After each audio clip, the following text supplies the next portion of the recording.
You are listening to Heroes Never Die, your one-stop spot for all the latest news, Overwatch League results, and mishaps in Overwatch.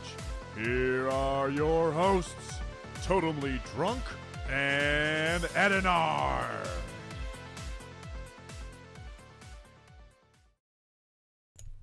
Let me switch this over before I forget. Alright, what's up guys? Welcome back to Heroes Never Die, your one-stop spot for all things Overwatch. I am your host, Tumbling Drunk, and tonight on episode 189, we're going to take a look at what awaits us with the new release patch, that being patch 1.43 that dropped on Tuesday. And of course, we have to take a look at what is going down in regards to the Overwatch League offseason, as we do have a couple of new sign-ins, as well as a couple of big names that have decided to retire from professional play. Now, before we can get into the news and introduce you to my co-host, I just want to take a quick moment to thank everyone who is joining us tonight on Twitch for our live show, and thank all of our repeat listeners out there. So joining me tonight, as always, is my co-host, Edar, and as you can tell, Ed is already feeling pretty festive. You know, he's got his hat on, he is ready to deliver all of your presents, which happen to be gift-wrapped Edinar stories or something, I don't know. Nope, we're going another week without Edinar stories. What? Because we're going to do another top 5. Oh boy. And I did not tell Totem about this top 5. And, So- we'll even do, a piece, whatever this is going to be. Alright, together. it's a pretty easy one. Top 5 Christmas singers. Okay. Could be a band, could be an individual. Okay? Okay. I'll go first while I give you time to think. This is- Okay? Number 5, Mariah Carey. She's just iconic. Okay, number 4. Number 4, I'd have to go Nat King Cole. Number 3, I'm gonna have to go Sinatra. Frank Sinatra. Yeah, I was gonna say, you might want to clarify for our listeners. So Frank Sinatra 3. Number 2, I'm gonna go with the Bublé. Michael Bublé. A little bit of the bubbly. I like the Bublé. And number 1, he's a horrible human being, but gosh dang it, I love his Christmas music, and that's Bing Crosby. I love Bing music during Christmas time. So that is my top 5: Mariah Carey, Nat King Cole, Frank Sinatra, the Bublé, and Bing. Ooh. What about you, Totem? No, this is gonna be a hard one for me. I don't listen to that much Christmas music. Well, what the hell's wrong with you? Well, I have to listen. I work in retail, and they play the 4 same songs over and over again for the entirety of the month, Okay. which is I see- problematic because it's just I don't see that. it's just the same 4 songs, but different variants, and none of them are the actual originals. It's all just rehashed crap. Okay. I'm still waiting for you. Okay. Oh, another one that I'll throw out there that a lot of people don't realize. Sia. Okay. She actually has some good Christmas music as well. Hers is all original, though. She doesn't sing, remix. Okay. Well, I'm just trying to think of what some of the Christmas albums I listen to are. Elvis Presley's definitely one of them. I know he has a Christmas album. James Brown I would put on my list. I'm not gonna do anything Charlie Brown, even though that's a pretty good album. Bing Crosby I also had on my list for White Christmas. And Melikaliki Maka. Oh, I'm trying to think who. Okay, so that's 3. The Andy Williams is up there. I do like the Ventures Christmas album. Let's see, I need one more. I'm trying to think of another throwback one. Probably Ella Fitzgerald would be my other pick. So there's Okay. my 5. There you go. All right. So now that we have that done, we'll have another top 5 list next week. Don't worry. My week has been pretty good. Getting ready to move. If you can't see, I have boxes and totes and stuff behind me because I've been packing. It's also where all of his other hats are. Yes. I actually couldn't find the Santa hat. And then when I was packing, I'm like, ooh, there it is. So I'm like, I have to wear it now. Did you say, whoop, there it is? No. No, I did not. But basically just playing a bunch of Hearthstone Battlegrounds, a little bit of Overwatch, waiting for the event to come out. Mm-hmm. Playing some Apex, and then, trying to stay busy. Getting everything ready for the move in a week. So, how's your week been? It's been pretty good. I've been playing a lot of Pokemon since I picked up Pokemon Shield. So that's kind of like cut into my other gaming time. So, a couple of gyms in, so I'm not like super far into the game as of yet. Battlegrounds have been going pretty good. Both accounts that I've been running are above 5k. So I don't know if it's too early to say that I broke the streaming curse whenever I'm playing Battlegrounds on stream, because it's worked out fine for the alt account, but I basically got that account up to, I don't even have it updated, it was like 5,044 or something like that, so it's pretty close to my main account. There's only like a 20-point differential between the two rating-wise, which is pretty good. But we got the new patch, of course, with Overwatch, so I hopped on a little bit yesterday. That didn't fare so well, I'll be honest. Like, I ended up cutting the stream pretty early. I only streamed for about an hour instead of 2 hours, just because, like, out of the 6 games that I played yesterday, and this was between arcade and quick play, I only got 1 win, and most of the games that I was put in were backfills, constantly, time and time again, so it wasn't necessarily putting me in the best position to actually have a, quote, winnable game of Overwatch, and that was pretty infuriating, so... that's kind of how the game's been going, lately. I didn't want to get, super tilted, so I'm like, you know what, if that's how today's gonna be, I'm better off just calling it here on that end, and it gave me, time to go eat before last night's Twisted Tuesday, so I at least got that going. But man, it was a rough night of Overwatch on patch release day. Hopefully that is not going to be a recurring theme throughout the entirety of this event, which does go on for quite some time due to the holidays. Yeah, I mean, I even had a rough time today. I've lost. I was streaming a little bit, went 0-3. I played one match right before we got on to start the show, and I lost that one. It is kind of brutal. Like you said, lots of backfills, which suck.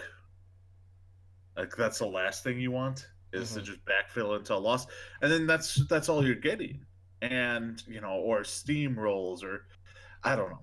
It's very, very frustrating. Right now I don't know if the game's that playable unless you're playing with somebody else. Like, somebody else to play with. That, it's rough out there. Mm-hmm. Yeah, and things could have been looking so much better in regards to just the landscape of the game, because we could have had Ed, a hero, right? Who's pizza? I don't know about that. I don't know about that either, but every once in a while we hear these crazy hero ideas. So basically, there was a recent interview with Edge Magazine that had some of the developers from Overwatch. I know our dev and savior, Papa Jeffrey, kept praise him, was involved with this, as well as the Overwatch 2 technical director, John LaFleur. And with Edge Magazine, John was basically talking about, crazy hero ideas that the team has had. So basically, every once in a while, what happens is they have, this brainstorming session where everyone basically does a thumbnail of what the hero might be. What their abilities would look like. And, the one that was brought up was that someone came up with a hero that was a pizza. Now, I don't know if he means, he was a slice of pizza, if he was a whole pizza, if he was thin crust, deep dish, New York style, who knows? Like, it could have been anything at this rate. There's so many different ways you could go on that front. And, it basically looks at, like, what are the factors that end up, bringing in concepts to actual hero production. So they're primarily looking at things like, their story, what message they're trying to get across with, the heroine itself, also, like, what their abilities are going to look like.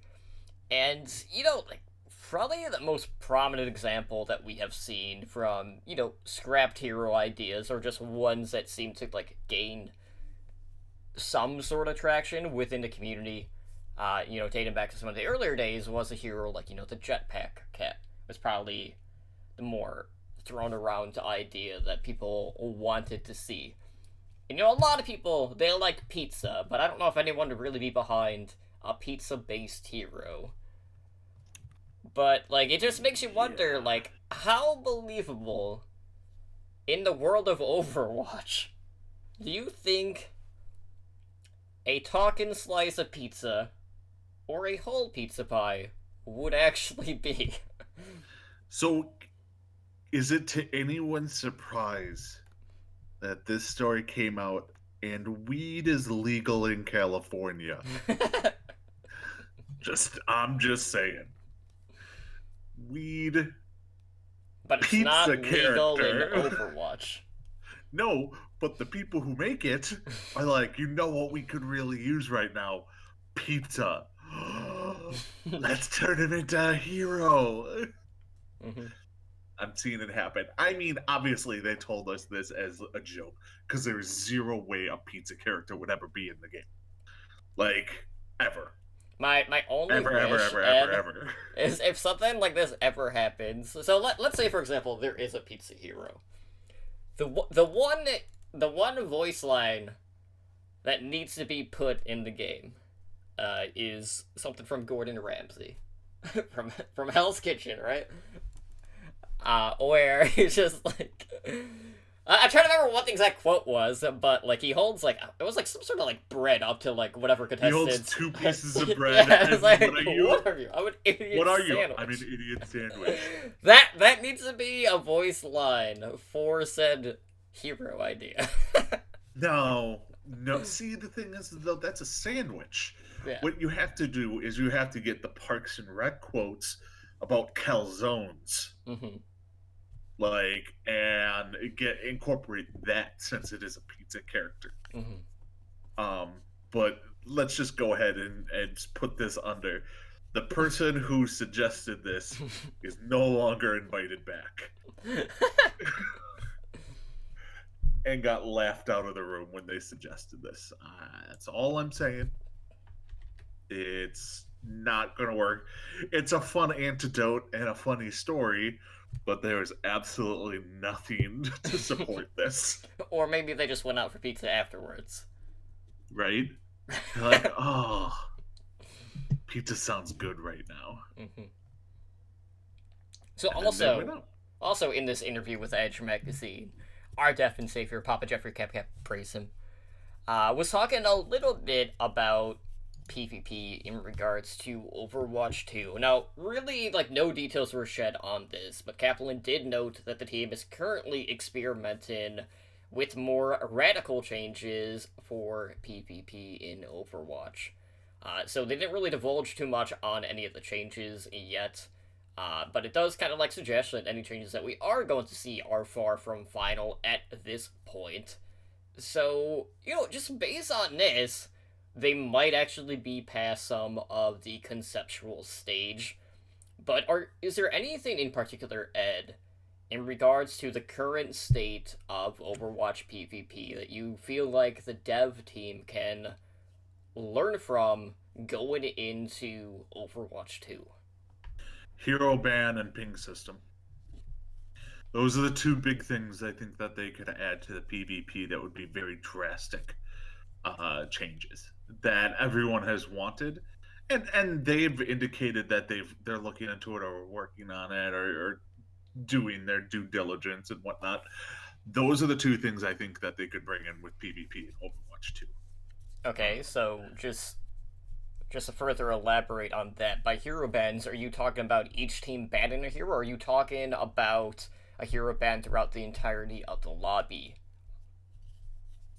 I would say each team gets one ban. Okay. Not throughout the whole lobby. So you'd So, be like- banning who the other team can choose from. Yes, but Okay. you would only get like one ban. Mm-hmm. That's it. Kind of like, does it? I mean, it's been forever since I played Heroes of the Storm, but Heroes of the Storm has a hero ban system. Mhm. Kind of similar to that. Is like you pick one hero to ban. Yeah, then you that, guys- that classic game. Yeah. Um. You know, it would be, it would add some diversity, but then the problem you run into is, like, I like the idea of hero ban in theory, but then you just get a new meta. So you know everyone's going to ban, like, let's say for instance everyone bans Doomfist or May, whatever. Like, it just becomes the norm to ban May. Well, then you get a meta where it's built around May being banned. Mm-hmm. Does that make sense? Like, Right. you just get a different meta, but you still have this, like, you're still going to be running the same meta. And I think that you could run into some issues, at least on the pro level. Like, on the pro level, because everyone's running goats goats versus goats, or it's a same lot of comp mirror or same matches. cons. Mm-hmm. And if they're banning Diva, well, you're gonna ban Diva, and then you guys are back to a mirror match, or something of that nature. Lower levels, you'll get people who will ban Bastion and be like, "Ugh."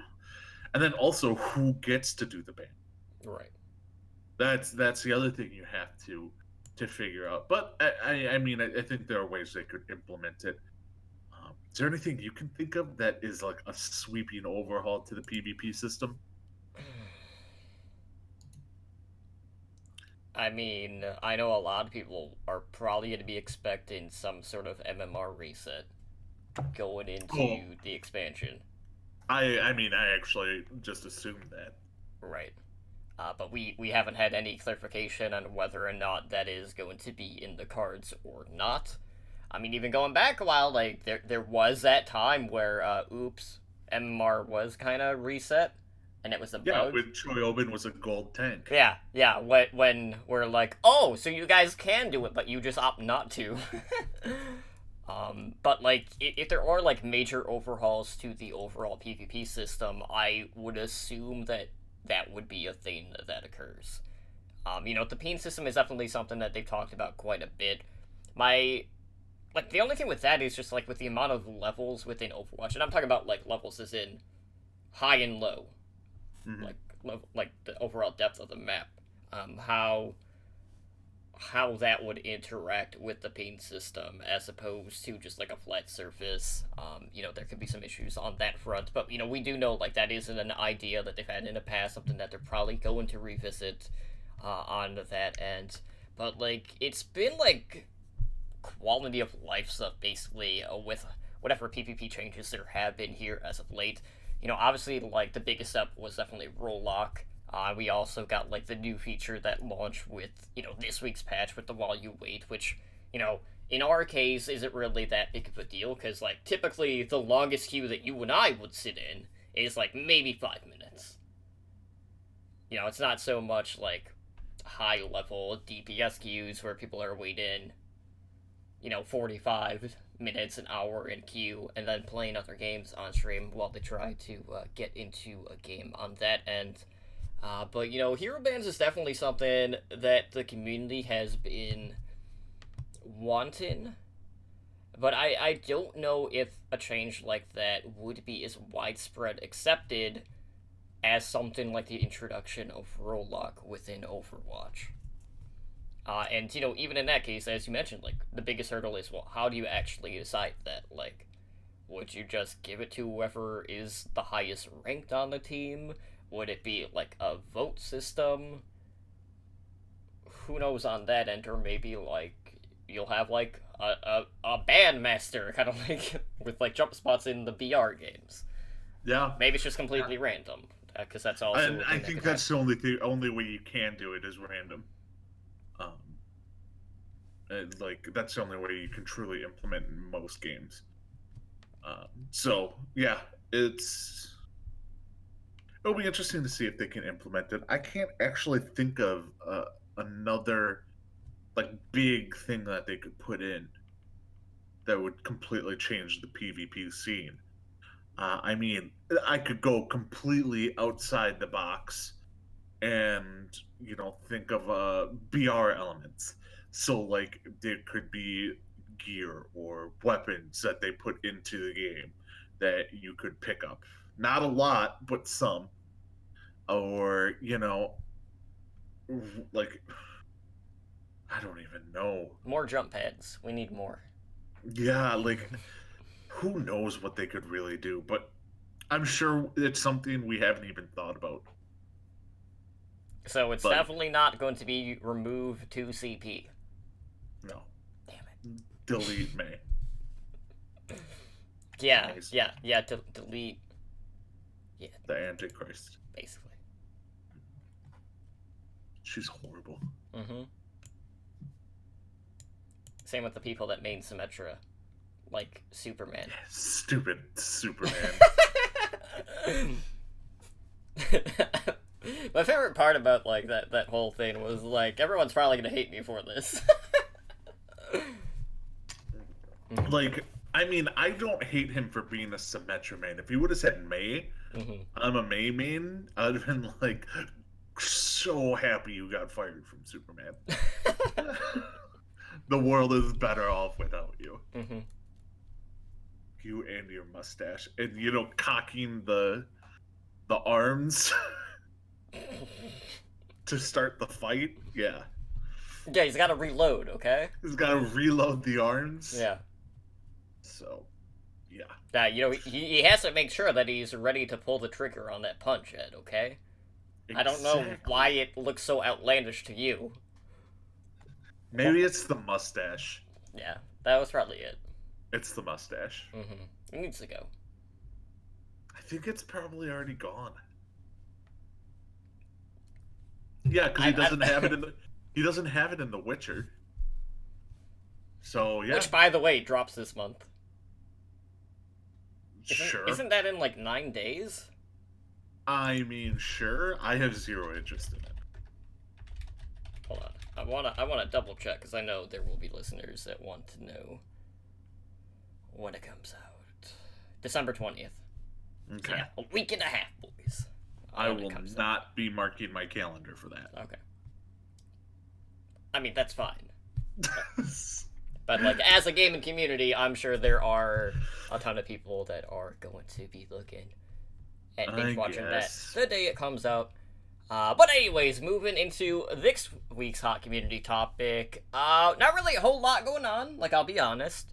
But there was a recent article that was posted on the Overwatch League website that revealed an acquisition by a certain team out of LA, that being the LA Valiant, that wasn't officially announced as of yet. So this article in question lists Rain as a player on the LA Valiant.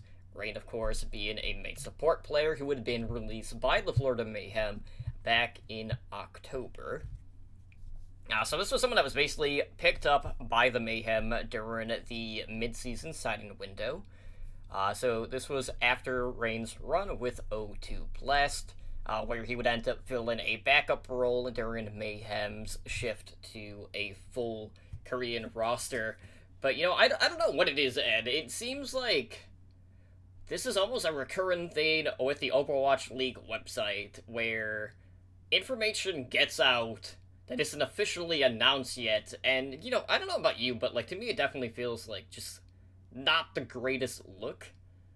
And, it's not like the first time something like this has happened with the Valiant this offseason. Obviously, going back to the whole Custa sideshow, like, big leak debacle that happened, that everyone was, like, trying to question the validity of it, ends up being true, and then, that was kind of like the start of, some pretty major shakeups during the offseason with Valiant going a more, budget constructed roster moving into 2020.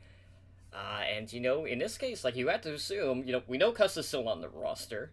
He's probably going to be the highest paid person on contract with the Valiant this season.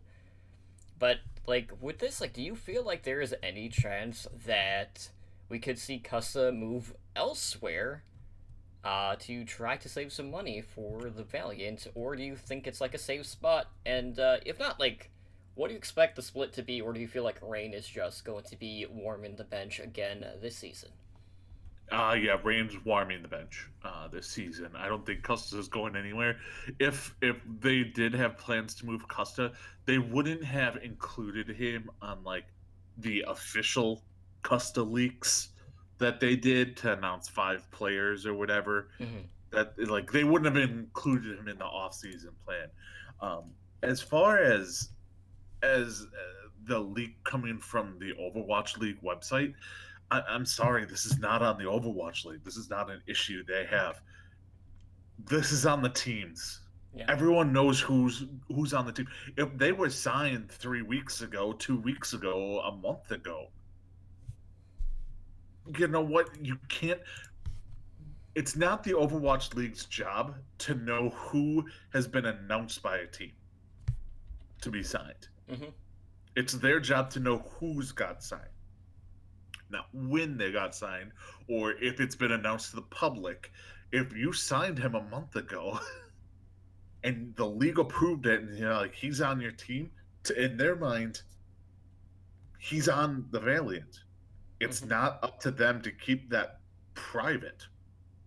And it's kind of getting to the point where this is actually insanely annoying by the Overwatch League teams. Yeah, because some of them have been pretty slow to announce things. Like we don't like we have all these people coming out with their top 10s, top 20s, We don't even have the rosters yet. How in the world can you do a top 10, top 20 if you don't even have the rosters? And don't forget, we do have podcasters doing lore bets. Like, it's just stupid. Like, you don't know what's going to happen. Bumper's still available. Bedosian is still available. Jexe is still available. Coma's still available. Like, you have all these people out there that probably will get signed or have been signed. Right. The teams just haven't announced it. Like, do any of us think that the Titans are going to go in with only 8 players? Probably not. So this is all on the teams.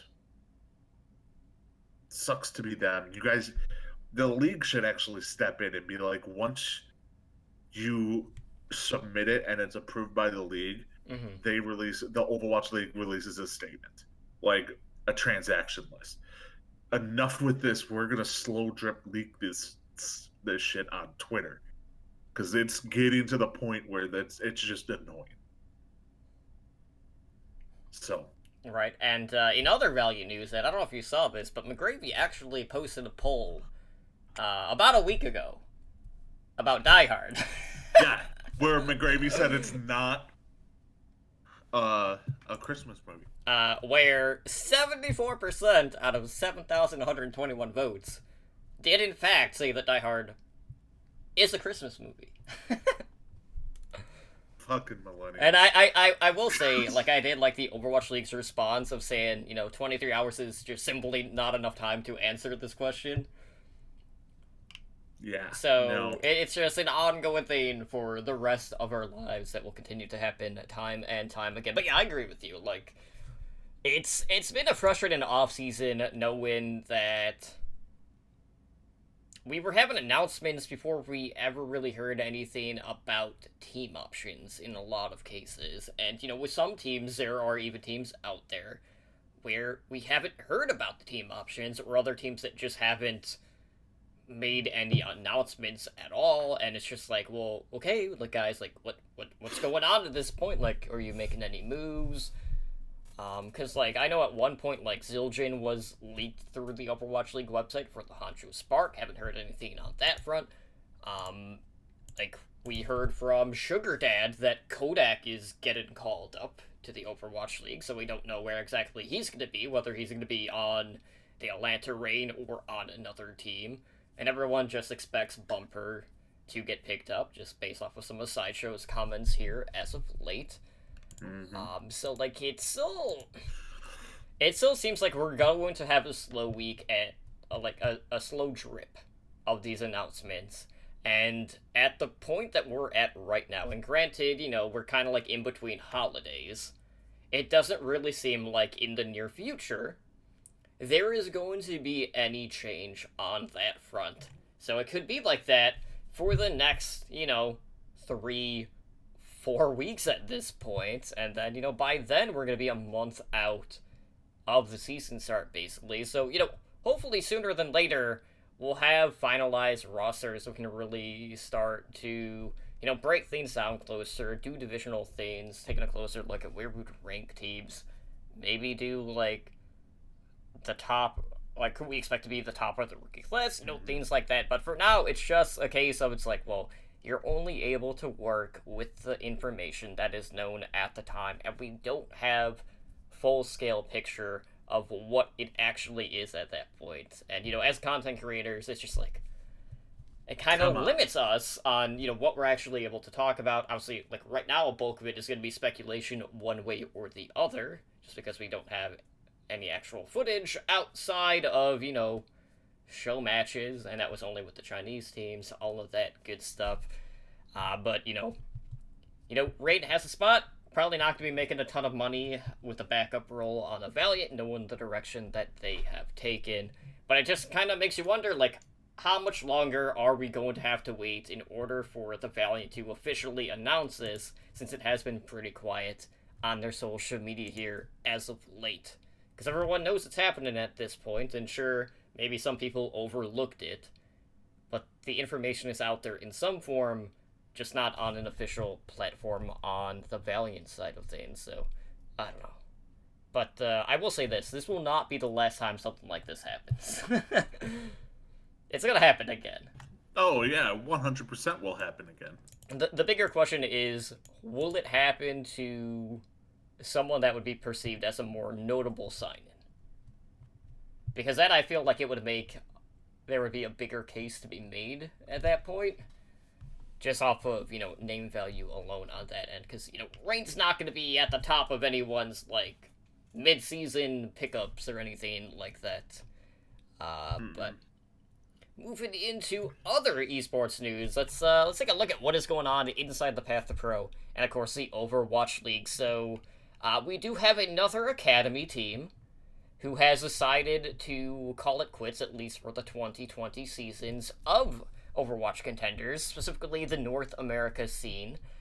So we do know that the Gladiators Legion will not be returning for next year. So this is a team who would finish second in both seasons of the 2019 Contenders NA seasons. And, this was a team who, based off of those results, did earn a trip out to Korea to compete in the Gauntlet, which was back in October.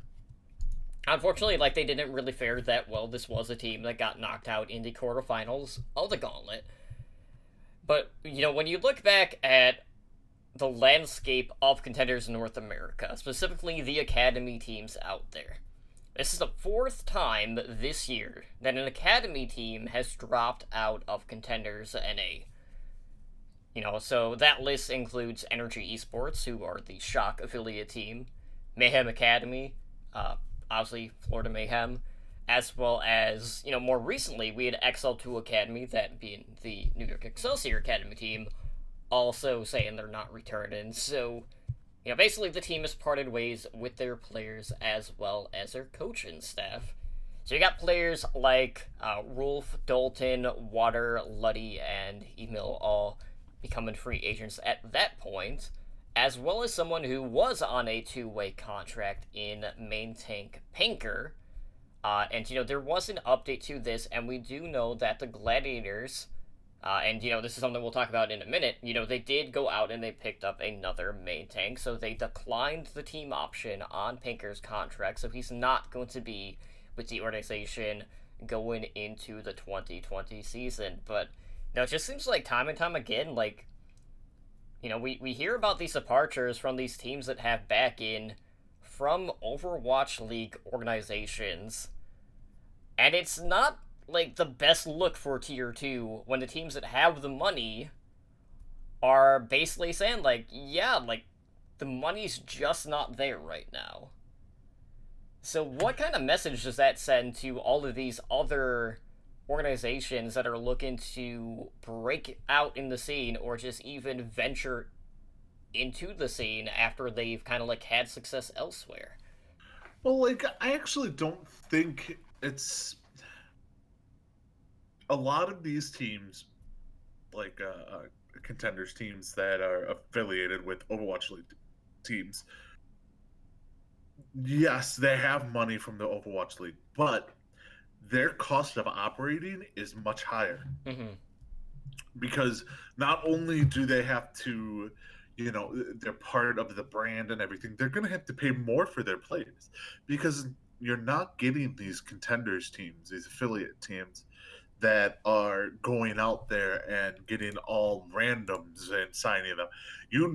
If you're getting picked up by, Atlanta Academy or someone like that you're getting picked up because you're one of the best of the best and you're going to get paid more than everyone else.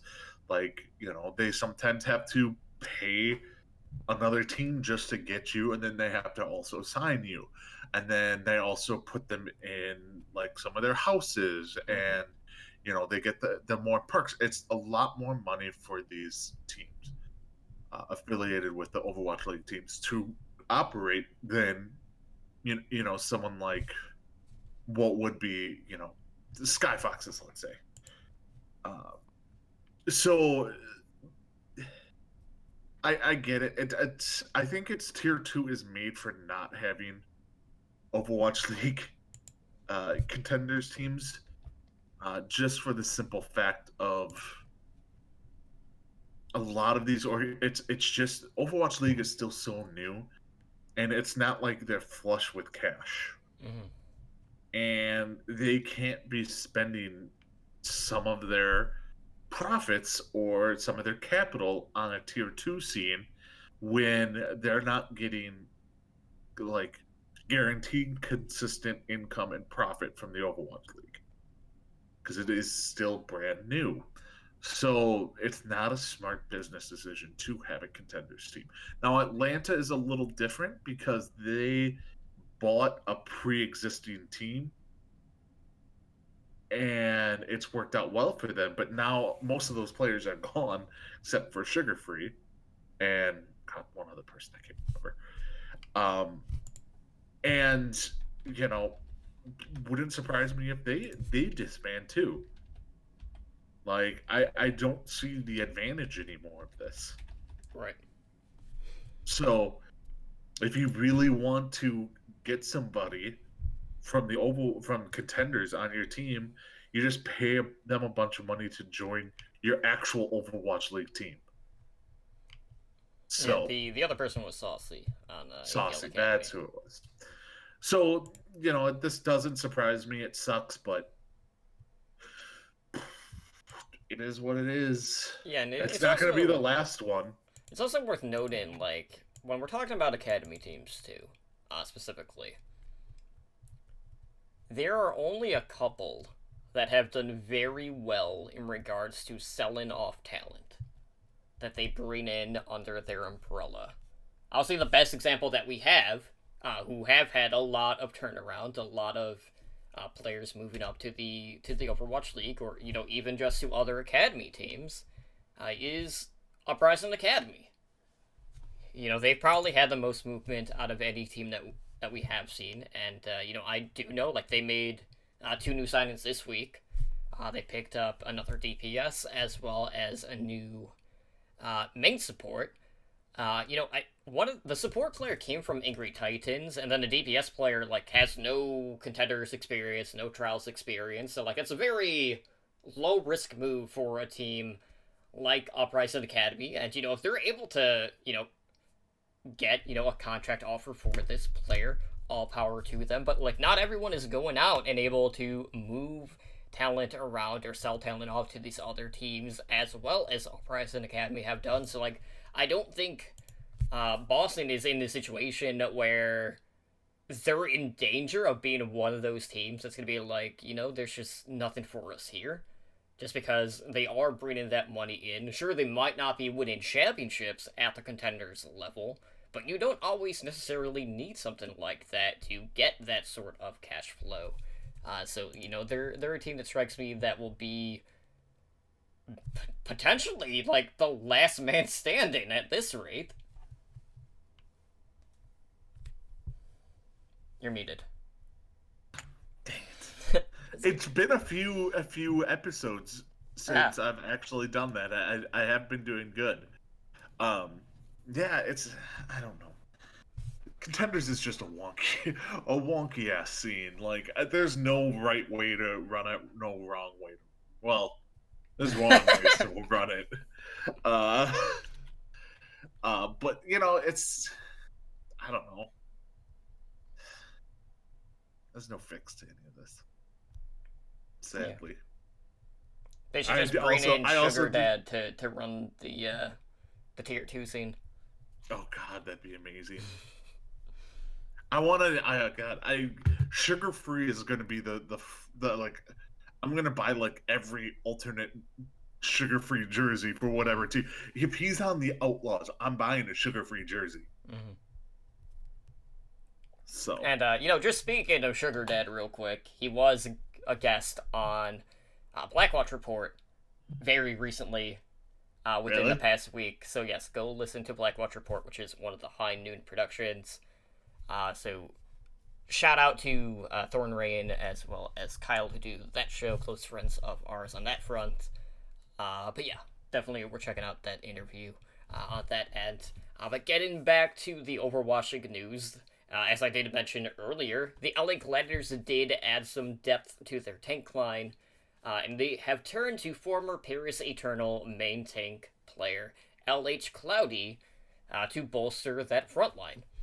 So, going back to this last season on the Eternal, there was a little bit of a split in regards to the playtime at the main tank position. You had Ben Best, as well as LH Cloudy. And, Cloudy is probably a more well-known name, because he was on Team Gigante, who have, been one of those EU powerhouse teams for a substantial amount of time. And this signing in particular does bring the Gladiators roster up to 9 players. So we'll have Cloudy and the OGE at the main tank position on this team after, the team had traded for him earlier in the year. And, it does, after, like, some prior releases, bring the Gladiators back to a Finnish trio. So they got that going again. Hopefully they won't make any sort of announcements like they did the prior time that caused a little bit of a panic attack in regards to contract statuses with their Finnish players. Okay, let's not do that again. Yeah, that was rough. But looking at the Gladiators, this is going to be almost a restructured team across the board. You have 7 of the 9 players being additions that happened this offseason alone for the LA Gladiators. I don't know if there's another team that has a higher turnaround this offseason in the Overwatch League. That's a lot of pieces. London Spitfire. That's true. That's probably the only. Yeah, well, that and the Valiant, I guess. Yeah, Valiant. Toronto.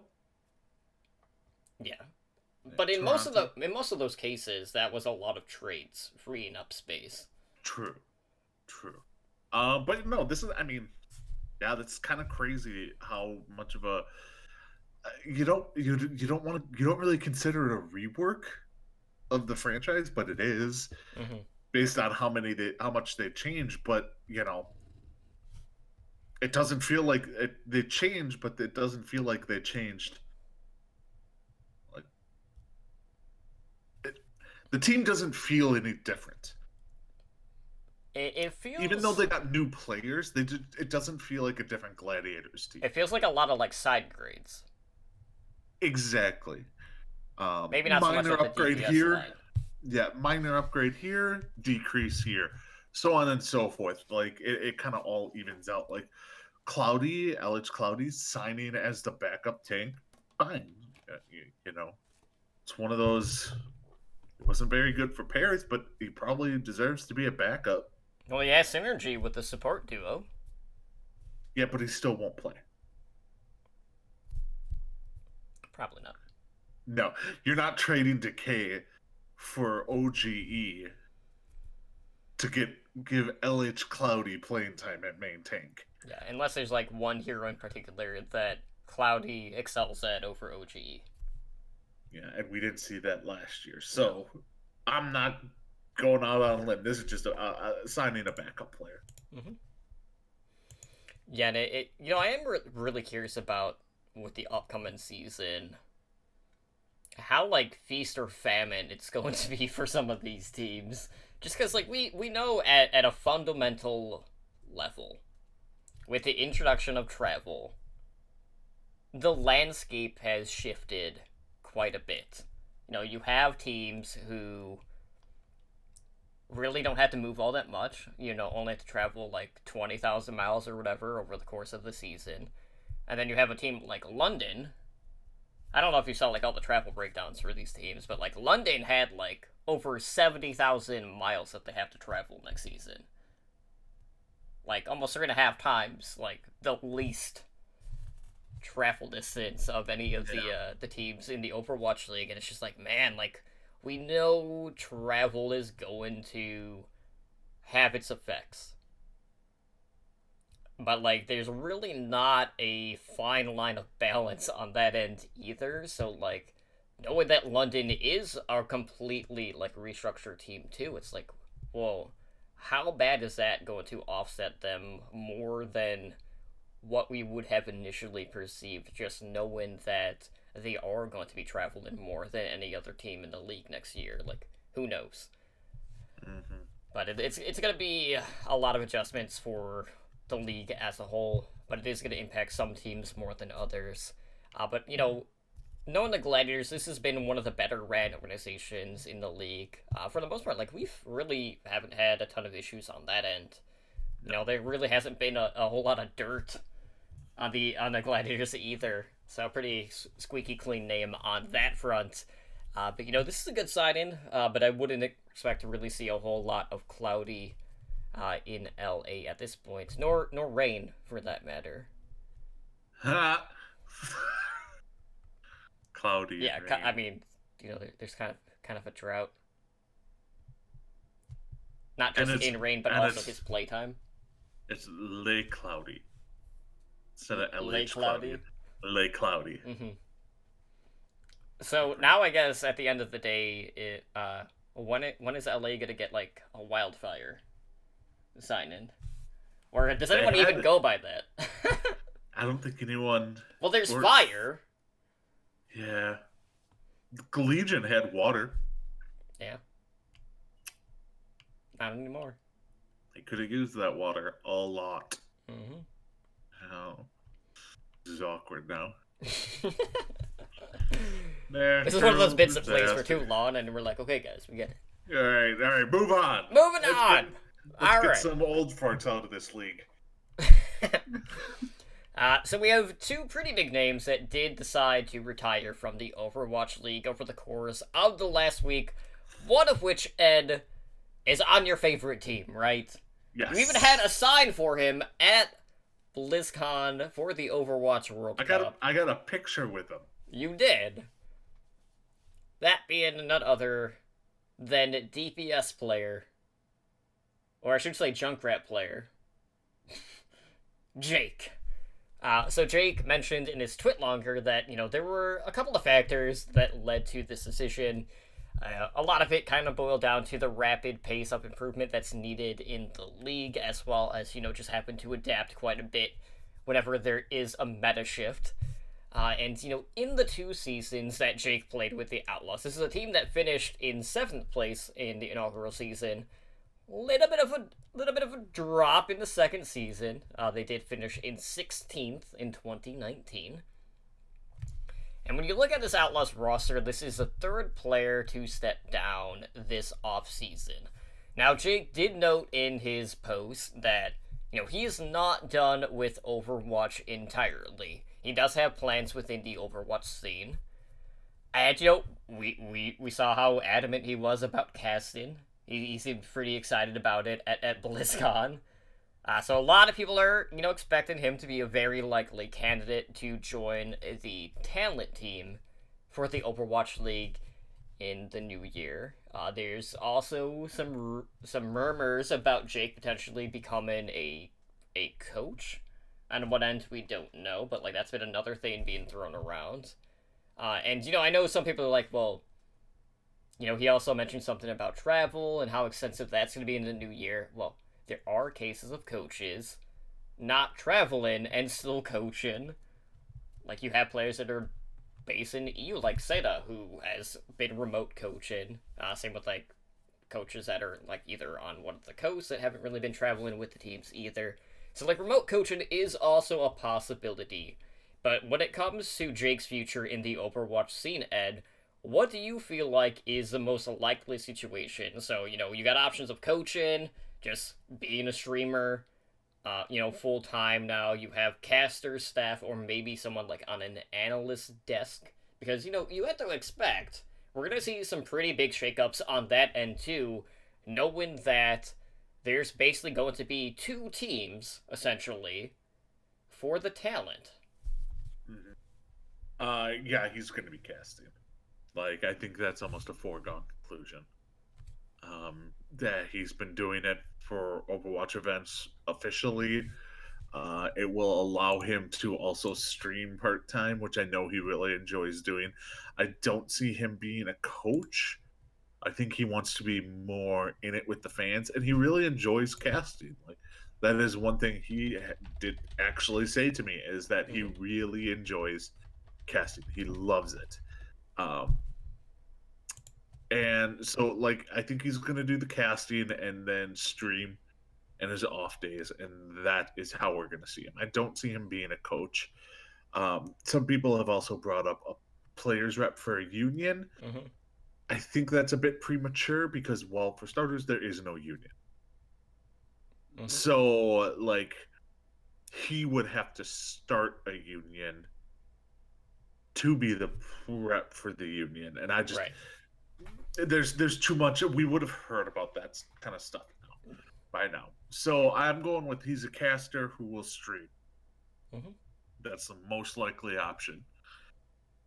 I actually had a talk with Ramses today about Jake while I was streaming, and we're like, this is the best thing for Jake because, let's be real, best thing for Jake and the Outlaws, because let's be real, Jake is not a top tier DPS player. He's an average, middle of the road DPS player. And a lot of people will just specify or classify him as a Junkrat specialist. Yeah, but his dollar value to a team is, as the name Jake and as the fan favorite, he's worth 3 times the amount of money he's actually deserves as a DPS player. Well, Houston probably doesn't want to pay someone just to be a face of the team. Mm-hmm.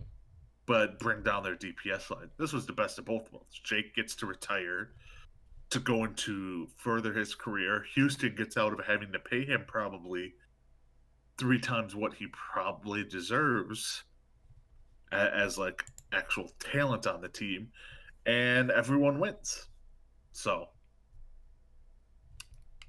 I do quickly want to note that there was a PTR update that dropped mid-recording. I did see that too. We're not going to touch up on really. it. They basically added a party flex option for role queue, and that's the big thing. Yep, and bug fixes. But yeah, we'll talk about that stuff on the next show in a little bit more detail on that end. But Jake was not the only retirement that we did see, and on Jake really quick, I will say I don't know if there's been a more divisive talent in regards to actual talent as a player versus popularity of said player.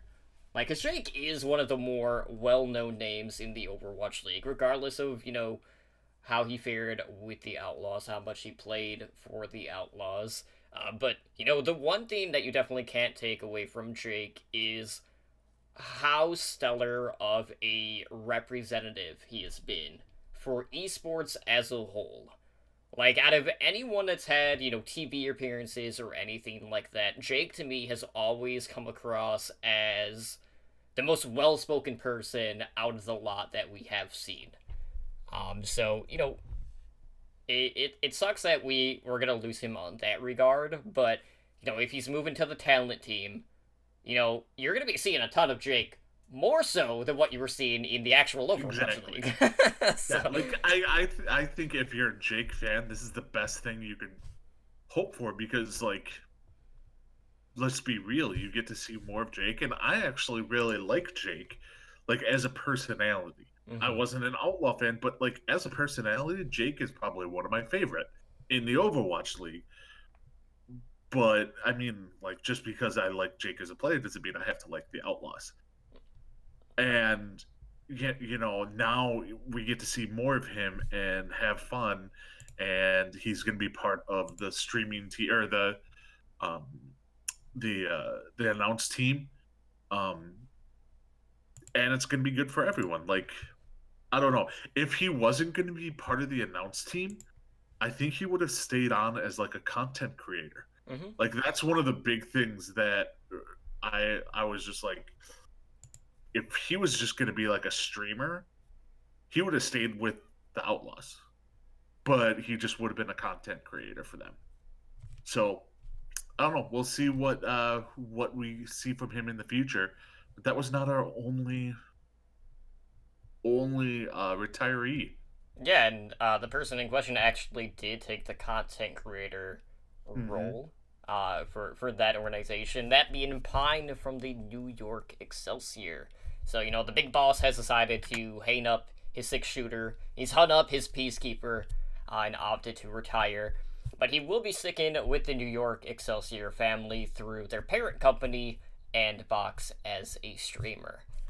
Now, this move comes a season in which Pine did not play a single map. He did, by name recognition alone, get into the All-Star match where, he did play. But that was it. That's all we saw from him this last year. So, this is a pretty drastic turnaround for someone like Pine, who, dating back to the inaugural season, played in the bulk of the regular season matches. In that season, Pine played 31 matches, as opposed to 0 out of the 28 games this past year. So, yeah, that's a pretty big turnaround on that end. So, with this, like, we talked about the signing of Who Are You last week, so NYXL at this moment does have 4 DPS players on their roster. But, this is a team that typically likes to run 5 DPS. But, didn't always get to see it. And, there was a time where Pine was doing a lot of studying for the Doomfist meta, where there were some people expecting him to actually get to flex off of that, and, that might seem weird to people, because, like, they don't really know that was in his wheelhouse.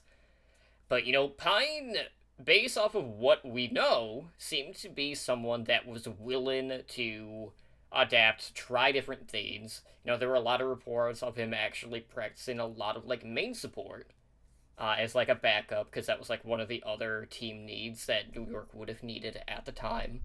But, these were things that really didn't get to see the light of day, at least on the field. But he's put in the work. And, if you want to talk about just, like, individual player impact in the Overwatch League, going back to the inaugural season, Pine definitely had that to his credit in full. Like, everyone's going to remember his performance on McCree, on, Ilios well specifically. Everyone's going to remember those pop-off moments, getting those consistent flicks, getting those headshots back-to-back, and just being a godsend, being, like, very hyper-aggro anytime he was on Widowmaker, going for just really awkward flank grapple hooks, and just being in your face 99% of the time, which might not be the best strat, but damn is it entertaining to watch. Oh, totally. Like, oh god, my most memorable Pine moment, I think was, I believe it was Watch Point Gibraltar. I think that's yeah, Watch Point Gibraltar, and Point C, he was playing Widow on attack, and he got behind them, like he jumped off the edge, and everyone's like, "What's he doing?" And then he grapple hooked on just onto the back ledge, Mhm. and he was back there as Widow and like scoping in and killing. And I'm like, that is the last spot anyone expects the enemy Widow to be, and that is the epitome of Pine. Like, Pine is just one of those people that everyone, it's hard not to love him. And everyone will remember him for his McCree play, like you said, being called Big Boss Pine. The hair flip, the tilted hat. Like, he was a fun person. It sucks that he's gonna go, but he's staying with the team. He's gonna stream, and do all that. But man, talk like people want to talk about like Bumper being aggressive. Mm-hmm. No one is as aggressive as Pine. Well, like, it's a lot easier for a main tank to just press W and label that as aggression. Yeah, But it's different when you're, like, constantly on the flank. yeah.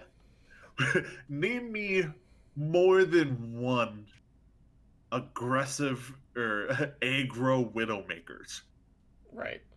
It's a very, very short list. There's Pine, and then there's no one else. Like, who's like, what we're gonna do here? Here's the strat. We're gonna send in our Widowmaker first. Right. End of strat. Now, I will note, Pine, he's done a couple of streams since the news broke.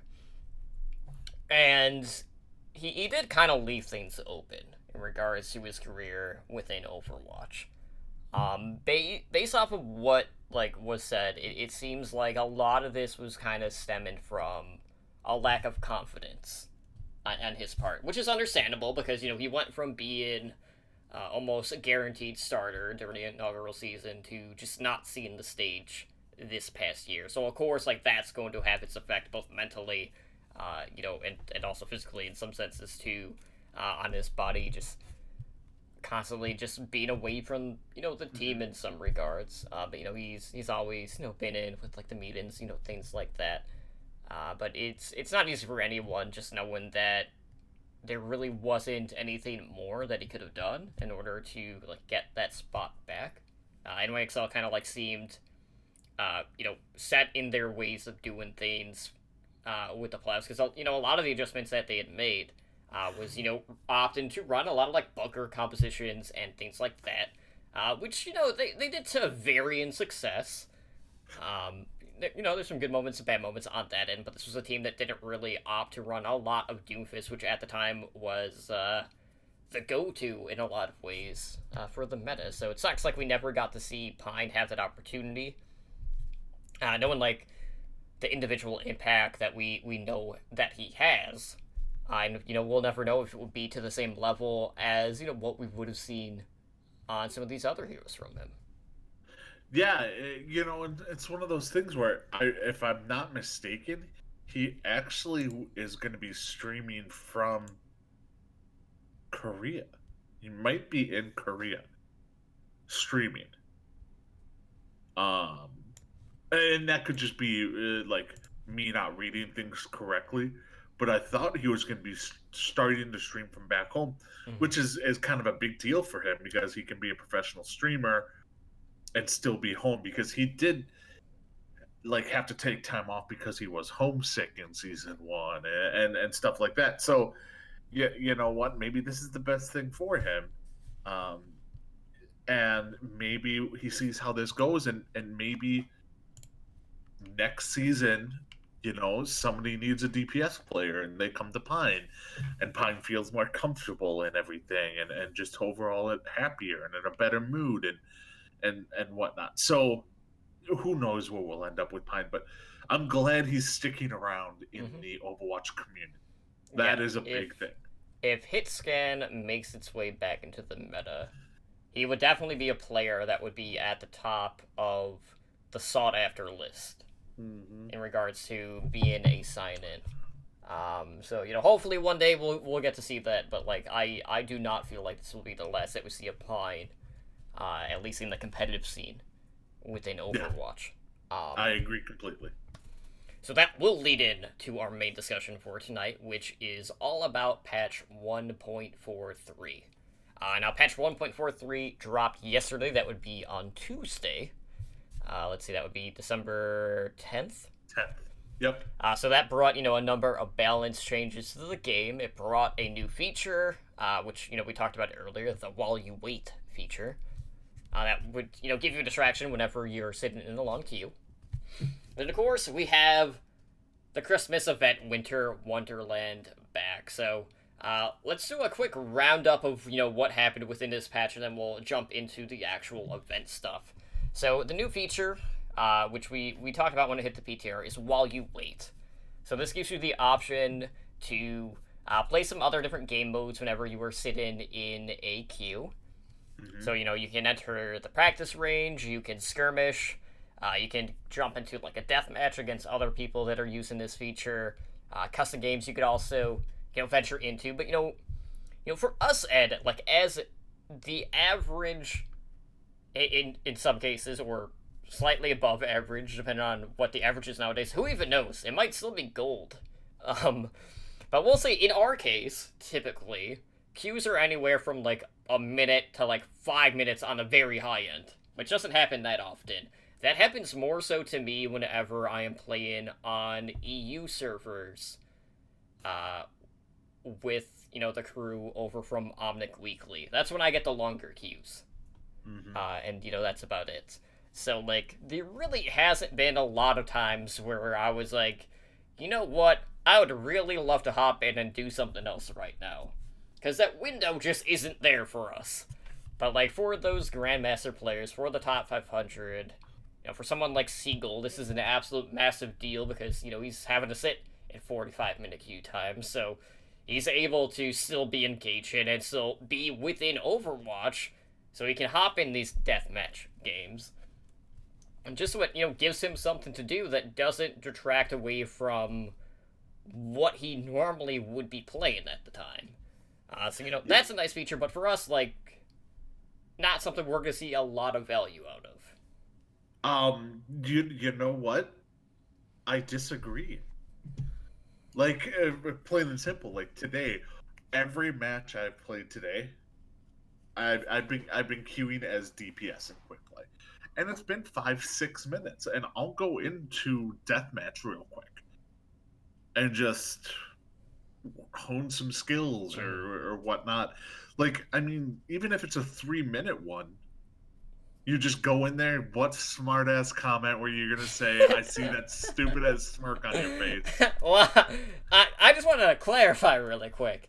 So, you were warming up, yeah? It didn't result in the wins. It did not. But do you feel like you're actually getting a lot of value out of being in there for, 3 minutes? Well, it's not about getting value. It's more about, Is that enough time to warm up for you? Do you feel... it's not even a warm up. Kind of is kind of, because if you go in and you jump on McCree, you really get some of that, that alertness of, okay, they came around a corner, flashbang, right click type of thing. But it also has to do with, you're just not bored, because even on a 5-minute queue, just sitting there staring at the waiting for queue to pop screen is boring. At least it gives you something to do. Or you could just go to the once I went to the practice range, and then I just tried to hit trick shots with Widowmaker. Just to do something. It's just nice to be able to do something in game while you're waiting for that cue. So I like it. I actually do. I guess for me, it's more so how we use queue time. Because in a lot of cases, like for me, like, I'll go up, I'll go stretch, I'll go grab a drink, grab food, whatever, let the dog out. And it's more of a distraction thing, essentially. So, like, in that regard, like, yeah, something like this would be of value. But I don't know if we're going to have a period where I feel like within that time span, I'm really going to feel like I am 100% ready and warmed up to compete for, say, competitive play. But it is a welcome distraction one way or the other. But it's more so something for people that are sitting in longer queues, which is not something that you and I have to really deal with at any given point. Now, outside of that, of course, we had a ton of balance updates to the game. This had the armor damage reduction that was increased from 3 to 5.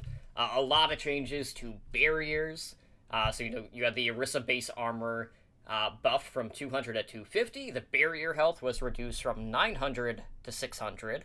Then it also decreased the cooldown of Fortify from 10 to 8 seconds. Now, Ed, I know you and I were kind of sharing our thoughts on all these changes. But based off of what you saw, when we've been playing, since the patch, are you still seeing a ton of double barrier?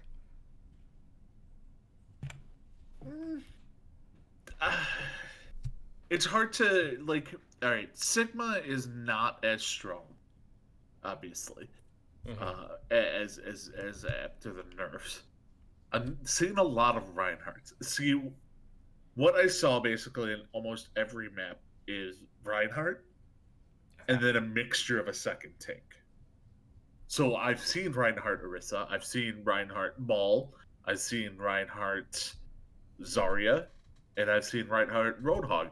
What I have not seen is Reinhardt Sigma, and I've not seen Reinhardt Diva or Winston at all. So I'm seeing a lot of that. I saw Baptiste was on almost every map we played. Yeah, it's almost Baptiste. Like Baptiste is a better hit scan and does more damage than, say, Soldier. So you're gonna see a lot of Baptiste. Baptiste, Moira, they can pump out heals and damage. That's a scary combination, right there. But especially when more damage is being done to actual players. And not shields. Exactly. And then you're seeing the normal as a DPS, I basically kind of rotated between Reaper, Junkrat, and McCree, actually. I actually had some decent success with McCree because if you're going up against just one shield, you can run a hit scan like McCree or, even a Soldier. Well, Soldier sucks, but you know what I mean. You could run a McCree or an Ashe, and they're just more effective because they're not going up against a double barrier. There's I'm looking at Twitter real quick. There's some interesting Pat the Pro news that we'll save for next week. Okay. But yeah, I do agree. Having less shields in the game does kind of lead you to believe we could see the return of more hit scan to the game. But getting back to the changes, as I mentioned, a lot of the barrier health was nerfed in this patch. So that includes Sigma, who saw his barrier health reduced from 1500 to 900. And then they also changed the regeneration rate of his barrier from 150 health per second to 120. Now they also touched up on his kinetic grasp, so the cooldown there was reduced from 13 to 10 seconds. And then they also adjusted the damage to shield gain ratio from 40 to 60%. So as you mentioned, really not a ton of Sigma. I do feel like his damage output is still going to be there, but it's going to be more. Is his survivability going to be better than some of these other tanks at this point. Because, like, right now, like, more so than ever, like, I feel like there's a more blurred definition of what is a main tank and what is an off tank right now. And a lot of that just stemmed from Sigma initially as well. Yeah, Sigma right now, 100% not a main tank. And I will argue with anyone on this at this point. Like, he's not a main tank. He cannot be treated as a main tank, or anything like that. So, you know what? Get over it, people. Right. So outside of that, speaking of shield tanks, they also changed Reinhardt a little bit. So they nerfed his barrier health from 2,000 to 1,600. They also lowered the movement speed penalty from 50% to 30%. And then they buffed the knockback resistance of his passive ability, that being Steadfast. So that went from 30% up to 50%. So, less feeling of pinball Reinhardt, which is fantastic. So, really hard to actually move him, which is a pretty scary thought. If there's a ton of, like, nano Reinhardts, you best be looking out on that end. And, other tank changes also include, like, D.Va. They decreased the cooldown of Defense Matrix from 2 to 1.5 seconds. And then for Zarya, they looked at her secondary, which is her particle cannon, where the explosion radius was increased from 2 to 2.5 meters. And then they also lowered the ammo cost from 25 to 20. So across the board, it seems like Ryan is going to be more prominent now. I still feel like it is going to be more Orisa Reinhardt, at least right now. But like I do feel like it does, like, knowing that there's going to be less shield impact, that might push some of the more DPS heavy tanks, say Roadhog, into the fold. Since all of that damage will be done to actual players and not shields anymore. But just as a reminder, if you do play Roadhog and you're going up against Orisa, you can absolutely annihilate that shield in 4 shots. Yep. No, yeah, I completely agree. I actually am going to take a little bit of a different. I think Zarya with Reinhardt will be the new meta. It's just something I think after they've had practice on it, they've gotten all of it. Like, I just think that's where we're going, because Zarya is such a good off tank when it comes to, like, damage output, and really just being overall just strong as hell. Right. So if the past is any indication, then Ed, then with Zarya included, we would assume someone like Hanzo would be back in the meta, which would also mean that Zenyatta, to counter with Transcendence, would also be in the meta as well. Yeah, I could definitely see that. The only thing I would say is, don't rule out some other support players, like your Baptiste and stuff like that, because you can't, just because you have Zarya doesn't mean you have to treat it as almost like goats, right? Like, and how you would counter goats. I was talking more just about, like, overall setup plays that we've seen. Oh yeah, but like, think of Baptiste. Well, I mean, a lot of it comes down to the lamp placement in this case, because that could definitely work. But it could Zarya, you're still able to, like, actually clip it though with the Dragon Strike. So it's more of a risk. But if you're good with your positioning, then it's kind of a moot point. Yeah. And, I mean, Zenyatta's also not a bad option. But, like, I wouldn't automatically count on Zenyatta being there to counter Zarya and whatnot. Oh, it's more to counter the Hanzo, but, like, the Zarya combo all hoopla shenanigans. You could definitely see some craziness, because I don't think, like, I'm trying to think of, like, a hard Zarya counter. And I'm not thinking of one. I just can't. Like, maybe like another shield, like a shield tank, but They're just getting blown up. yeah, exactly. And if they put their personal barrier on Zarya, like who can touch them? Okay, well, by Overwatch logic, Ed, the Yes, counter is always the same hero. fair enough. Ergo, why we see so many mirror matches. So outside of that, they did update Moira. So the biotic grasp healing was reduced from 4 to 3.25. So when you put that in healing per second, that goes from 80 to 65. They adjusted the Widowmaker grapple hook cooldown from 10 to 12 seconds. Torbjorn's overload cooldown is now down to 10 seconds from 12. And then, last but not least, they also increase Genji's shuriken ammo from 24 to 30, so you two can also miss 2 consecutive left or right clicks, like I will be. And, still build in Dragon Blade at the same time, regardless. Yeah, that sounds about right. Yep. But that was basically it for the patch, at least on that end. I was saying, we already kind of touched up on most of that prior. Yeah, I mean, none of it really changed from when we went. Mm-hmm. We were on the PTR and we covered it previously. Yeah. So that's not the big thing. Yeah, in the weeks ahead, we'll see what sort of adjustments we really start to see develop from the meta, if anything, and we'll go from there. But the bigger thing out of this was, of course, the event Winter Wonderland. So Winter Wonderland is back. It's running from December 10th, and that will last until January 2nd. Pretty lengthy event, which is expected because it is the holiday season.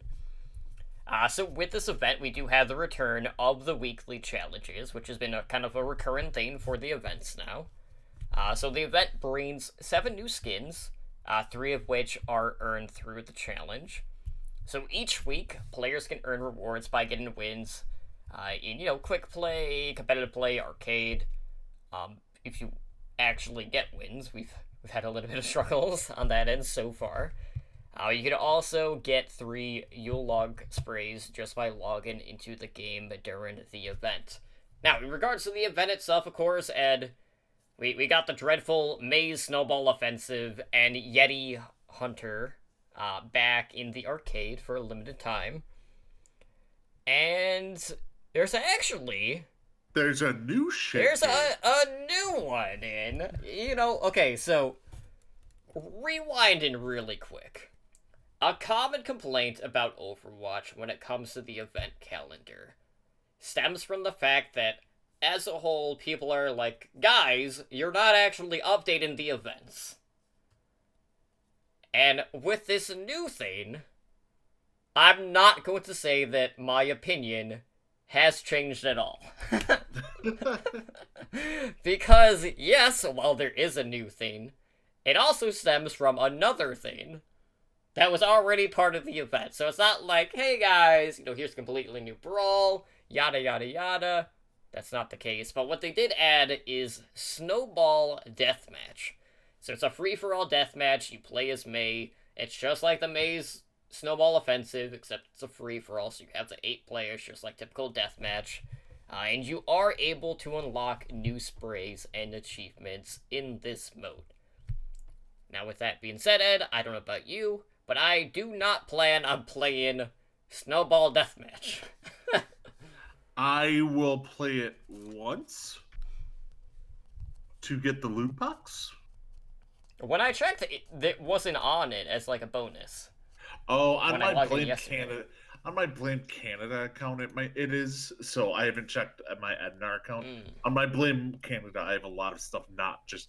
It's a fairly new account, so if I've never done the May offensive before, it probably would give me a loot box for that. So I wonder in this case if it pairs the deathmatch bonus with the other Snowball one, or if it treats it as its own entity. Because based off of the main account, I would assume that it just shares it, so you wouldn't have one for all 3. Yeah. Oh, who knows? I don't know. We'll have to do some sciencing. Yes, sciencing. Sciencing. Science? No? So Have you never played trivia before? it's been a while since I played trivia.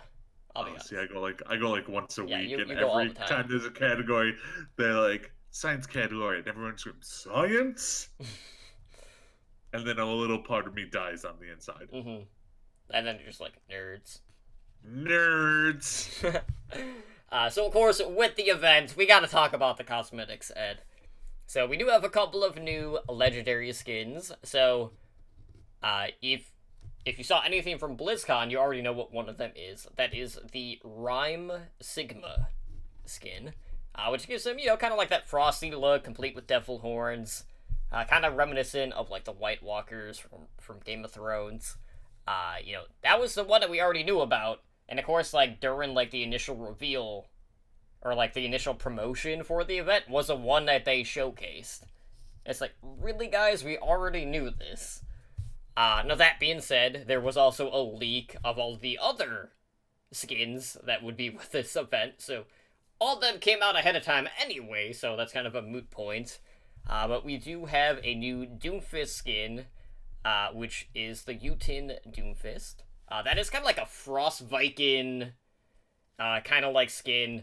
I wanna say that's more like Icelandic, if I'm not mistaken. Out of all of the new skins, that one's probably my favorite one, because it does remind me a lot of World of Warcraft in some cases. I couldn't remember the name of the actual mobs, if it was like I think Verkle? I don't know if that's right. Yeah, from that's God, what is that? Not Ice Crown, Alderaan. That zone in World of Warcraft. I know exactly who you're talking about too. It's who you get the polar bear mount from. Mm-hmm. So yeah, that definitely reminded me a lot of that. We also have the Rat King Reaper skin, which is one I actually got from the freebie box.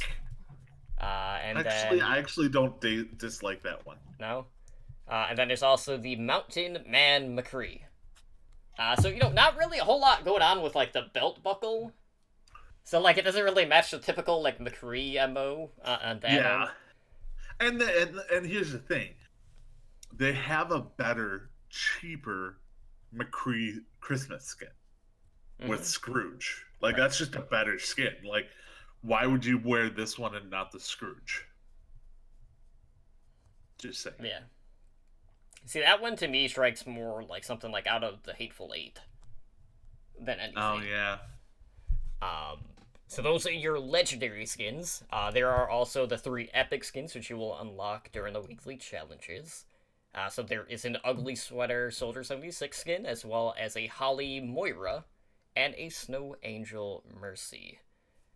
So across the board, Ed, like I'll be honest, like I was not too thrilled with the overall event skins.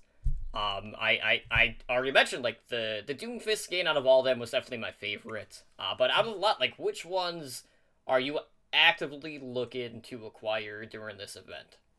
None. Like, let's be real. So none of these are, like, must-buy to you? No. Okay. So, alright, if you look at it, this is probably the weakest, holiday, Christmas skins they've ever done.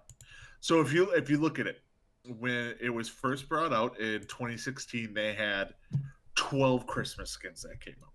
Okay, 5 of which were legendary. The next year, they had 7 legendary skins come out. Okay, the next year they had 6 legendary, 3 epic skins come out. This year they have 4 legendaries and then 3 epic that you get from playing the game. Mm-hmm. So like they basically are only 4 skins, new Christmas skins in the game that you can get from loot boxes. There's 4 new skins. And that's not cool. It's worth noting too, with the last event, talking to a lot of other content creators, I would say on average, the number of legendary skins that people acquired during the event was 1. Yes. And if there's only 4 in this event, I am petrified that that is going to recur again here, knowing that, there's only so much new stuff. So you're going to have a lot better odds getting the other cosmetics and whatnot. Obviously, you'll get the epic skins through the challenge. But knowing that there's only 4 legendary skins makes me feel like, oh great, here we go again. Like, we're going to have crap luck again. But, like, I'm not going to be as torn up about it with this event, just, like, skin quality-wise, as opposed to Halloween, with the Halloween Terror. Yeah, and I mean, everyone here, obviously, big Santa fan. Christmas I couldn't fan. tell. I mean, for those that aren't watching the video on Twitch, And he does have a Santa these hat. were very, very disappointing skins. All around, just very disappointing skins. Now, the emotes and intros were actually top notch. The skins sucked. Mm-hmm. So I none of these are must have for me. Right. None of the new ones. The only one that I would buy would be the Doomfist one. And that's even if I get enough coins, because right now I don't have enough, because I spent more on Halloween. Because I had to get the thigh-high boot Ash skin. Yeah. I'm a little disappointed that we got a Mercy skin too. Mm-hmm. That was kind of lame. We didn't need another one. Right. So outside of that, of course, you do have other cosmetics in there. So we do have 2 new emotes. There's a new somber one where it's like another like gift unwrapping skin or emote here. So she basically opens up a toy robot. She hacks it, kind of like manipulates its movements with all the parts, and ends up breaking the toy. I really actually like this one. And then Winston also has one where he's using sign language to introduce himself, which is a nice touch, because, there's been a lot of stuff with sign-in, in regards to the Overwatch League. There's been, like, videos on that, so, like, this is a pretty nice touch on that end. And, it's not uncommon, either, just with animals in general, especially with, gorillas or apes, to know sign language as well. So, like, it fit on a couple of different levels there. Yeah, no, we seem to get like a gift one every year now. Mm-hmm. Which is cool because we have the Zarya one. Let's see, we got Zarya mystery gift. Mm-hmm. Orisa. Puppy Orisa. Last year we got the My Babies from Torbjorn. And then we got the regifted. It's a pretty cool one. I actually really like that one. And then the Winston one with the sign language is pretty cool. I don't know the whole true backstory to it, but I know there is a backstory that it's from like a community member. Mm-hmm. Like it was submitted by them or started by them, or I don't know the whole backstory, but that's really cool that they implemented something like that. And also, you got to take into account monkeys, apes, whatever. Scientists. They communicate through sign language now, so it's like it was pretty cool. Like I like it. I like both these. I actually hope I get both of these over getting any of the skins.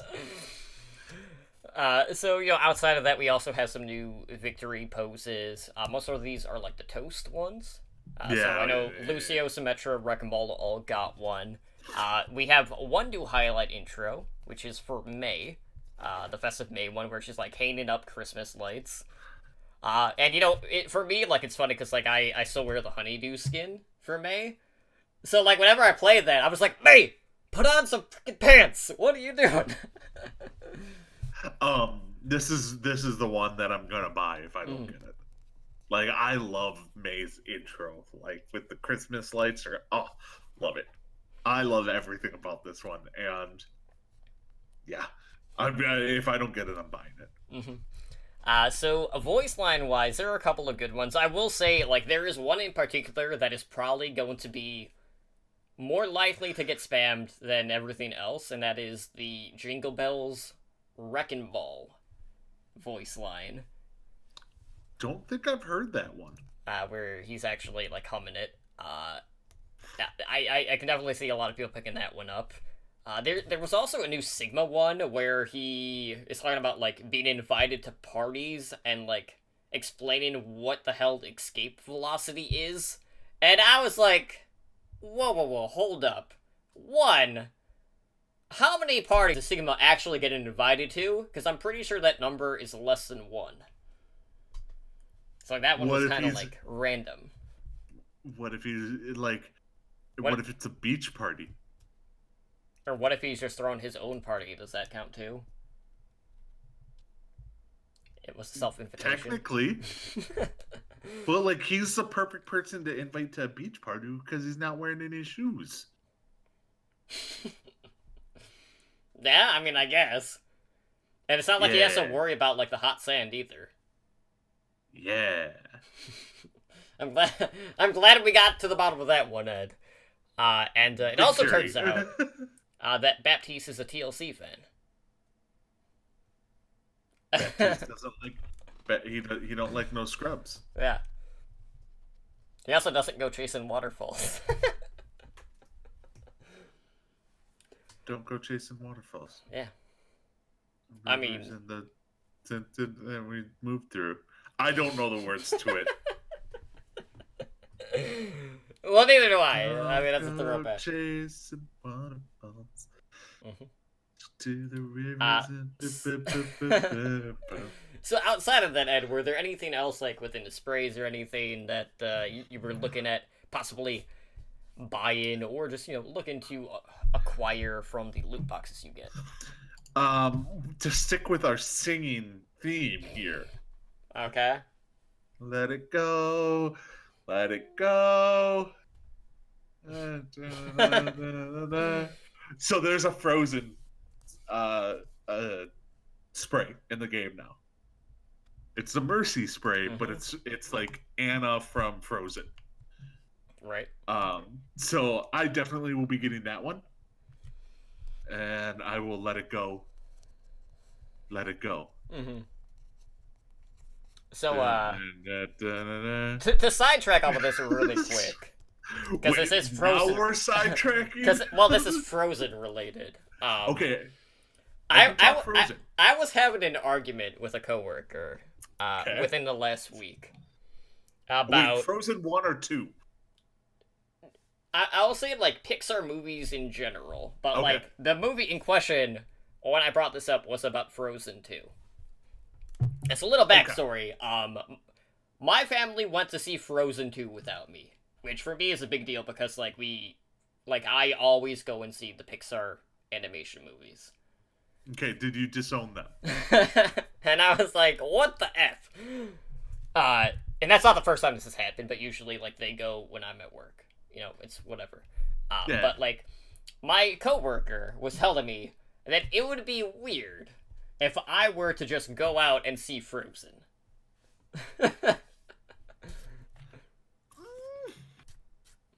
Not weird. It's all right. It's never weird to go to a movie by yourself. Right. Let's just get that. I love going to the movie by myself. It's fun. But there are certain movies where it's not weird, but a little creepy for you to go to solo Mm-hmm. as a male. Not and this is just the way the generation we live in and the way things are now. It's way creepier for a male to go solo to a kids movie than for a female to go solo to a kids movie. Right. It's just the way it is. Don't at me. So yes, it's a little creepier than weird, but I would still recommend it. Yeah. Like I'm still going to see it. Yeah, Frozen 2. I'm just gonna say this. Samantha. Okay. You have no idea what I that have is right no- now, but the second you see the movie, And I'm you're gonna gonna be like, ah, Okay. I see what you did there. And this is coming from the same person who tells me that she has no problem eating Starburst with the wrappers on. Yeah, this is that coworker. Well, see, like, the person in question initially from that poll was a different coworker, but she backed said coworker up on the Starburst debacle that we had. And if you're not sure what the hell I'm talking about, you know, if you've been on my Twitter within the last week, you would get the backstory for that. But anyways, for me, looking at, you know, all the other cosmetics, the sprays and whatnot, the one that really stood out to me was the Baptiste spray, which is the Snowball fight one, where he basically has his amplification matrix down, and he's throwing a snowball through it, so, like, it gets that increased velocity. You can see kind of, like, the snowball being, like, a lot bigger. So I really like that one, so, like, that will probably be the one that I go out and get, and yes, I am definitely gonna get the Frozen one for Mercy, because that was the other standout one for me. Mm-hmm. But, you know, across the board, there's only, like, a couple of things as a whole that I'm actively seeking to get. But, like, I'm not gonna be, like, completely hung up if I don't get, you know, a couple of, like, odds and ends, but, like, at least for the stuff that I do want, because they aren't skins, chances are, like, I'll have more than enough currency in order to buy them, should I not get them from any of the loot boxes that we get, heading into the new year. But, you know, that's pretty much it for the patch, as well as the event. So you got 3 weeks, you know, gotta finish your weekly challenges, get your 9 wins, which has been pretty difficult so far. Hopefully that is going to change. But, you know, so with the start of, like, any major balance patch, that first day is typically always an absolute crapshoot. So it could have just been patch day problems more so than All the people, the like, other. in all honesty, it's probably a lot of people just like me and you who haven't been playing the game that much, Right. coming back to get the new stuff, and everyone's just rusty, Mm-hmm. plain and simple. Understandable. So with that being said, guys, we are going to call it here. So if you guys want to help us out, the best thing to do is to head over to iTunes, leave us a review, write one out, let us know how we're doing. We are always looking for ways to improve the show.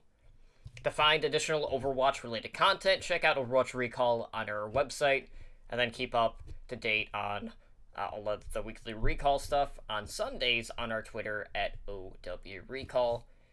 You know, we do have a podcast network, so you can support us a couple of different ways. We do stream on Twitch, so Twitch Prime subs, Tier 1 subs on that front.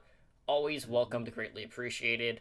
And, you know, you can get emotes by subscribing and, like, you know, just subbing to the channel.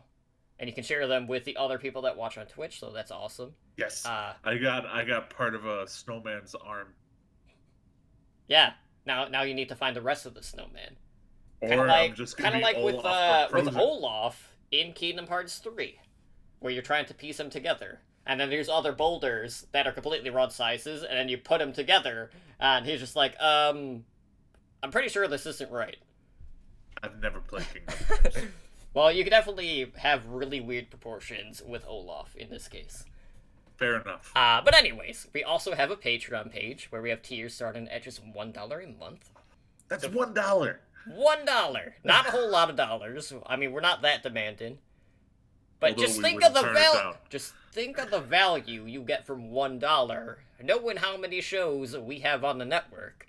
So for more info, visit patreon.com/OWL network. So you too, as Ed whips his ball back and forth, can I join whip the my hair likes. back and forth. I whip my hair back. Yeah. You can join the likes, our Master and Above patrons, Blaze and Bob, Brendan, Jay-Z, Owl, and Kesha in helping our network grow. Yeah. And side note, just as a program update, you know, the holidays are coming up. We are having a Christmas special for the week of Christmas, like we did last year. So we're not going to have a live show the week of the 23rd through the 29th, but we will release our Christmas special on Christmas Eve on the 24th. So, you know, 2 weeks from now, basically. And, you know, I had a really fun time piecing that together last year. It was a more shorter show. I had so much fun reading "Twas the Night Before" story. Overwatch That was so style, much yeah. fun.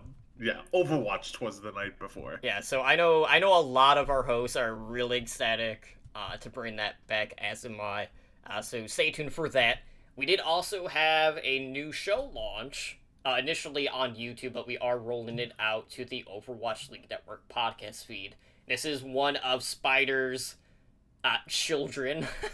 It is Null Sector, so this is one of 2 shows that he's been working on, which is going to be him more so talking about, like, hot community topics. So that's on our YouTube. I also posted it on the podcast feed, so check that out.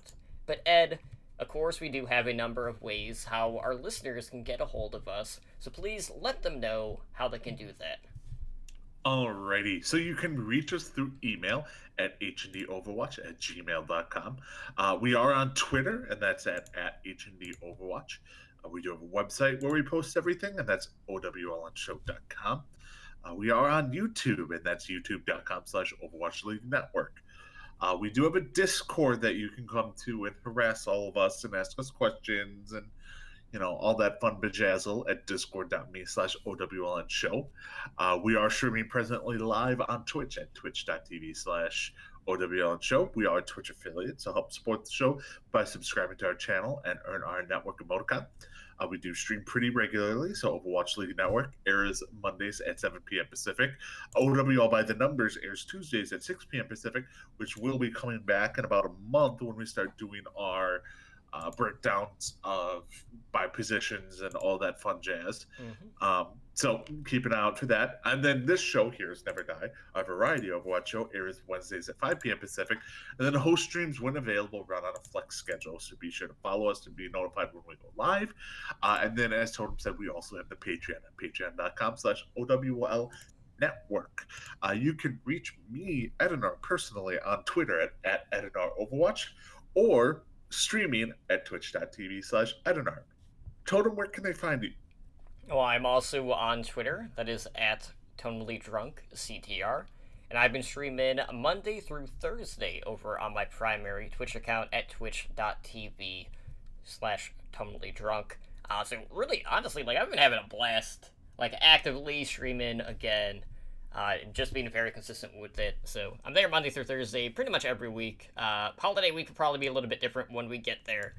But that will do it for us here tonight, guys. Thank you so much again for hanging out and joining us for episode 189 of Heroes Never Die. We're getting close to 200. We are. That's almost too scary to believe that I've almost sat through 100 episodes with you. Right? I pity you.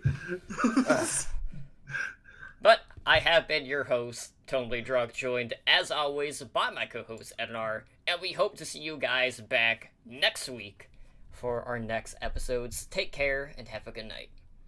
Have a good one.